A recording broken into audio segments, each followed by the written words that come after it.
మీరు జాబ్స్ అన్నారు. ఈ మధ్యకాలంలో భయం బాగా పెరిగిపోయింది అందరిలో.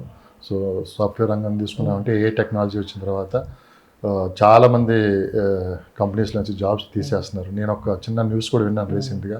25 years నుంచి ఒకే కంపెనీలో చేసిన వ్యక్తిని కూడా తీసేశారని చెప్పి కూడా ఒక కంపెనీ, ఆ పేరు ఇక్కడ చెప్పదలుచుకోలేదు. సో ఆ భయం కూడా కాస్త ఉందని చెప్పి ఇప్పుడే రేపొద్దున మనం ఈఎంఐలు తీసుకొని బ్యాంకులో లోన్స్ తీసుకొని ఇన్వెస్ట్ చేసి తర్వాత అవి కట్టలేక ఇబ్బంది పడే కన్నా కాస్త వెయిట్ చేద్దామని చెప్పి ఆలోచనలో ఉన్నట్టు కూడా దీనివల్ల కూడా మార్కెట్ మీద కాస్త ఎఫెక్ట్ పడిందని చెప్పి కూడా వినిపిస్తుంది అన్నమాట. ఎంతవరకు అది నిజం? అంటే కొన్ని కాస్ట్లీ ప్రాజెక్ట్స్ ఏదైతే ఉన్నాయో దాని మీద కొంతమంది ఆగిన మాట వాస్తవండి. కాకపోతే ఏంటంటే కొనేవాళ్ళు కొంటున్నారు. అలాగని మొత్తం ఆగిపోవడానికి ఏం లేదనమాట. ఆల్రెడీ వాళ్ళు పాత సేవింగ్స్ ఉంటాయి. వాళ్ళు ఏంటంటే జాబ్ ఉన్నా లేకపోయినా వాళ్ళు ఆల్రెడీ ముందే అసెట్స్ ఉంటాయి కదా, వాళ్ళవి అసెట్స్ లిక్విడేట్ చేసుకుని ఉండడానికి ఇల్లు అనేది కంపల్సరీ కావాల్సిందే హైదరాబాద్లో.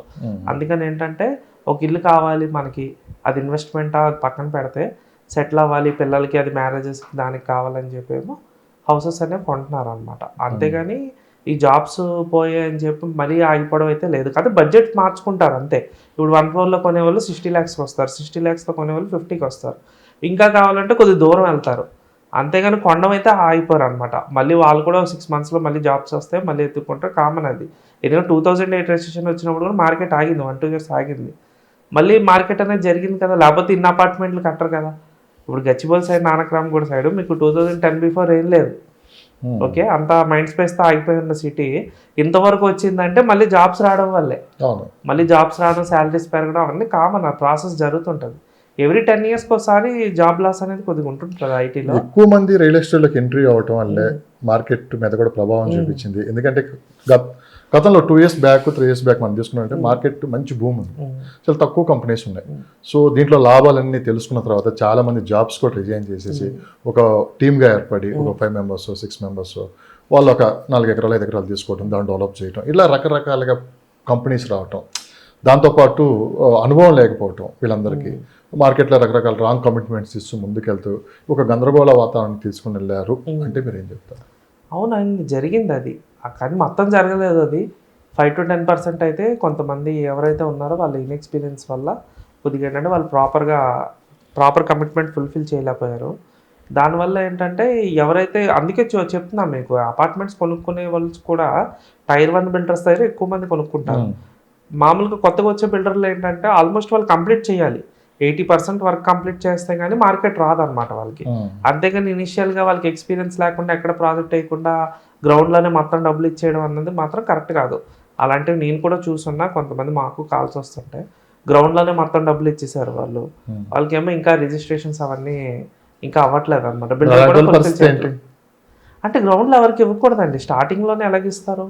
ఏదైనా స్లాబ్ బ్రిక్ స్టేజ్ వచ్చిన తర్వాత అప్పుడు బిల్డర్ ఫ్లో ఎలాగుంది, ఎన్ని రిజిస్ట్రేషన్స్ అయ్యాయి, వాళ్ళు ఏంటంటే ఎక్స్పర్ట్స్ని కన్సల్ట్ చేయాలి. వాళ్ళు ఏదో తక్కువ రేట్లో వస్తుందని చెప్పి వాళ్ళు వెళ్ళి ఇచ్చేసిన తర్వాత మళ్ళీ పోలీసులు ఏం చేయలేరు, వ్యవస్థ కూడా ఏం చేయలేదు అంత తొందరగా. ఎందుకంటే గ్రౌండ్ స్టైల్లో ఉంది, దానికి పర్మిషన్స్ రాలేదు, దానికి అప్రూవల్స్ రాలేదు, వాళ్ళు కడతారో కట్టరో తెలీదు. ఎప్పుడో వాళ్ళు కట్టాల్సిన డబ్బులు మీరు ముందే ఇచ్చేస్తే ఎలాగవుతుంది అది? అది ఇవ్వడం కరెక్టే, కాకపోతే ప్రాసెస్ ఉంటుంది దానికి. అది రేరా రావాలి, దానికి మినిమం స్లాబ్స్ అవ్వాలి, కొద్ది వర్క్ స్టార్ట్ అవ్వాలి, వాళ్ళు ఎన్ని రిజిస్ట్రేషన్ చేశారనేది మనకి ఈసీలో తెలుస్తుంది కదా, ఎంతమందికి అమ్మారు, ఎన్ని రిజిస్ట్రేషన్ చేశారు అనేది. అక్కడ నుంచి బ్యాంక్లో అనేది ఆగదు. వన్స్ అపార్ట్మెంట్లో రిజిస్ట్రేషన్ చేసేస్తే వీళ్ళు స్టేజ్ వైజ్ బ్యాంకర్ రిలీజ్ చేస్తుంటాడు వీళ్ళకి అమౌంట్ అనేది. దాన్ని బట్టి ఏంటంటే వర్క్ అనేది ఆగదు, అది ఫుల్ఫిల్ అయిపోద్ది ఆటోమేటిక్గా. కానీ బిల్డర్కి కెపాసిటీ ఉండాలి, మినిమమ్ ల్యాండ్ ఒకటే కొనే కెపాసిటీ కాదు, బిల్డర్కి మినిమం స్లాబ్స్ బ్రిక్స్ వర్క్ చేసేంత కెపాసిటీ ఉంటే అక్కడ నుంచి ఇంకా కస్టమర్ తీసుకెళ్ళిపోతారు. ఫామ్ ల్యాండ్స్ పరిస్థితి ఏంది? అది కూడా పడిపోయింది మార్కెట్. లేదండి, ఫామ్ ల్యాండ్స్ కొంటున్నారండి, కొంటున్నారు. మాకు వినిపించట్లేదు ఫామ్ ల్యాండ్స్ గురించి పెద్ద డిస్కషన్ కానీ ఎక్కడ అంటే చెప్పరండి. కొంతమంది ఫామ్ ల్యాండ్స్ ఎక్కువ అవుతున్నాయి చెప్పాలంటే, ఎందుకంటే హెచ్ఎండి కాస్ట్ ఎక్కువ ఉంది. ఇప్పుడు హెచ్ఎండి 30,000 ఉన్న చోట ఫామ్ ల్యాండ్ 15,000 దొరుకుతుంది. ఫామ్ ల్యాండ్లో కూడా కరెక్ట్గా చేసిన వాళ్ళు ఉన్నారు, కరెక్ట్గా చేయలేని వాళ్ళు కూడా ఉన్నారు. ఓకే, రెండు ఉన్నాయి, కాయిన్కి 2 సైడ్ ఉన్నాయి అనమాట. ఫామ్ ల్యాండ్స్లో చూసుకుంటే కొంతమంది అసోసియేషన్కి చేసి, గ్రామ పంచాయతీకి రోడ్స్ చేసి, కరెక్ట్గా వాళ్ళకి ప్లాటింగ్ చేసి అంతా డెవలప్ చేసిన వాళ్ళు కూడా ఉన్నారు కొంతమంది ఏంటంటే వాళ్ళ హిస్టరీ బట్టి ఉంటుంది, ఏదైనా వాళ్ళ ప్రీవియస్కి ఎలా చేశారు, ట్రాక్ ఎలా ఉంది, ఆల్రెడీ 2-3 మంచిగా కంప్లీట్ చేశారా, అవి ఏ విధంగా కస్టమర్కి డెలివరీ ఇచ్చారు, దాన్ని బట్టి వీళ్ళు బిలీవ్ చేయాలా లేదా అనేది వాళ్ళు డిసిషన్ తీసుకోవచ్చు. ఏది లేదు కొత్తగా మేము ఇప్పుడే డబ్బులు ఉన్నాయి ఏదో ల్యాండ్ వేసి చేస్తామంటే మాత్రం అది అవ్వదు, ఆ సక్సెస్ అది ఎందులో కూడా అవ్వదు. ఈవెన్ హెచ్ఎండిలో కూడా అవ్వదు, డిటీసీపీలో కూడా అవ్వదు. క్యారెక్టర్ ఇంపార్టెంట్ అందులో. Yes.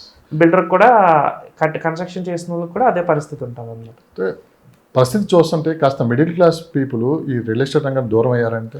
లేదండి, మిడిల్ క్లాస్కి ఎప్పుడు ఆపర్చునిటీ ఉంది. ఓవరాల్ బయట అయితే ఉంది ఇప్పుడు ఆపర్చునిటీ. ఓవరాల్ బయట మీరు అన్నారు, మొన్న ఈ మధ్య రీసెంట్గా నేను ఒక న్యూస్ పేపర్లో కూడా చూశాను, హెచ్ఎండిఏ పరిధి కూడా పెరగడం, దాంతోపాటు మిడిల్ క్లాస్ పీపుల్ని దృష్టిలో పెట్టుకొని మంచి లేఅవుట్స్ వేసి తక్కువ ప్రైస్లోనే వాళ్ళకి ఇస్తామని చెప్పి కూడా చెప్పడం కూడా జరిగింది. అది ఎంతవరకు వాస్తవేనండి. కాకపోతే రీసేల్లో కూడా మిడిల్ క్లాస్కి మంచి ఆపర్చునిటీలు దొరుకుతున్నాయి. ఇప్పుడు ఒకప్పుడు ఏంటంటే మిడిల్ క్లాస్ మైండ్ ఎలా ఉంటుందంటే, ఒకప్పుడు ఇన్నర్ రింగ్ రోడ్ లానే కొనుక్కోవాలని ఉండేవారు. తర్వాత ఇన్నర్ రింగ్ రోడ్ నుంచి అవుటర్ బయట డెవలప్ అయిపోయిన తర్వాత అవుటర్ దాకా కొనుక్కుందాం అనేటప్పుడు ఇక్కడ ప్రైసింగ్ పెరిగిపోయింది. ఇప్పుడు కూడా అంతే. ఇప్పుడు ఓఆర్ఆర్ నుంచి RRR మధ్యలో ఆపర్చునిటీ ఉంది. ఇప్పుడు కనుక ఇప్పుడు కొనుక్కోలేదు అనుకోండి, ఈ 3-4 ఇయర్స్లో మళ్ళీ RRR వరకు రేట్లు పెరిగిపోతాయి. మళ్ళీ వాళ్ళు కొనుక్కోవాలంటే RRR బయట కొనుక్కోవాలి. అంటే లేట్ అయిపోతుంటుంది జీవితం, ఏంటంటే ముందుకు వెళ్ళిపోతుంటుంది అనమాట అది. ఇప్పుడు అప్పుడే కనుక నిజంగా వాళ్ళు సిటీలో ఫ్లాట్కు చూడకుండా RRR ఏదైతే ఇన్నర్ రింగ్ రోడ్ బయట నుంచి ఓవరాల్ మధ్యలో కనుక కొనుక్కుంటే అప్పుడు 5,000కి 3,000కి కూడా దొరికేవి. ఇప్పుడు అవన్నీ 60,000 70,000 అయిపోయాయి కదా, అంటే ఆపర్చునిటీ లేదు అక్కడ. ఇప్పుడు ఏదైతే ఓవరాల్ బయటకు వెళ్తే కనుక 12,000కి 15,000కి 10,000కి కూడా దొరుకుతున్నాయి. ఒక 10 years వెయిట్ చేయాలి. 5 to 10 years వెయిట్ చేస్తే హౌస్ కట్టుకోవచ్చు. ఎందుకంటే అన్నీ కూడా ఇప్పుడు బెంగళూరు హైవే తీసుకుంటే 8 lane అవుతుంది, వర్క్ అవుతుంది ప్రజెంట్. మన రీసెంట్గా 2 days బిఫోర్ అది 12 lane శాంక్షన్ చేశారు. 12 lane శాంక్షన్ చేశారు అంటే అక్కడ 12 lane అంటే మీరు అవుటర్కి 10 minutesలో రీచ్ అయిపోతారు కొత్తూరు నుంచి. ఈ మధ్యలో కొత్తూరు సరౌండింగ్స్ ఇదంతా కూడా 10,000కి దొరుకుతుంది యావరేజ్. 8 to 10,000 వరకు దొరికేస్తున్నాయి అక్కడ. ఎల్ఆర్ఎస్ అయిపోయినవి కూడా, ఎల్ఆర్ఎస్ అయిపోయినవి, డిటీసీపీ ఇవన్నీ కూడా 8 to 12,000, హెచ్ఎండి అయితే 13-14,000 దొరుకుతుంది. అక్కడ నుంచి కనెక్ట్ అవ్వచ్చు. ఇటు సంగారెడ్డి చూసుకుంటే ముంబై హైవే. ముంబై హైవేలో ఏంటంటే కొద్దిగా ల్యాండ్ రేట్ కొద్దిగా ఎక్కువ ఉంది అక్కడ. ఇండస్ట్రీస్ నాకు అదే అర్థం కాదు ఏంటంటే, ముంబై హైవే ఇండస్ట్రియల్ పరంగా అటు బాగా డెవలప్మెంట్స్ ఉన్నాయి, అక్కడే రేట్ ఎందుకు ఎక్కువ ఉన్నదంటే, అంటే అటువైపు ఎందుకు ఎక్కువ మంది కొనడానికి ఇష్టపడుతున్నారు? అంటే మనకి 2 హైవేలు ప్రధానంగా చెప్పుకుంటే ముంబై హైవే, ఐటీ కారిడార్కి 2 చెప్పుకుంటే కనుక బెంగళూరు హైవే శంషాబాద్ భూమి అనేది 2004 తర్వాత వచ్చింది. ఎయిర్పోర్ట్ నుంచి అక్కడ తెలిసింది జనానికి. దానికి ముందంతా ఓల్డ్ సిటీ కనెక్టివిటీ అది ఉండడం వల్ల చాలా మంది కొనేవారు కాదు. ఎప్పుడైతే ఓఆర్ఆర్ పడి ఫ్లైఓవర్ పడిందో ఎయిర్పోర్ట్ వచ్చిన తర్వాత అక్కడ స్టార్ట్ అయింది. ఏదైతే ఇది మనకి ముంబై హైవే ఉందో, ముంబై హైవేకి ఇప్పటి నుంచి కాదు, ఇందిరాగాంధీ టైం నుంచి ఉంది దానికి. బిహెచ్ఈఎల్, బీడిఎల్, పాష్ మైలర్ ఇండస్ట్రియల్ అంటే 40-50 years బిఫోరే అక్కడ భూమి అనేది నడిచింది అనమాట.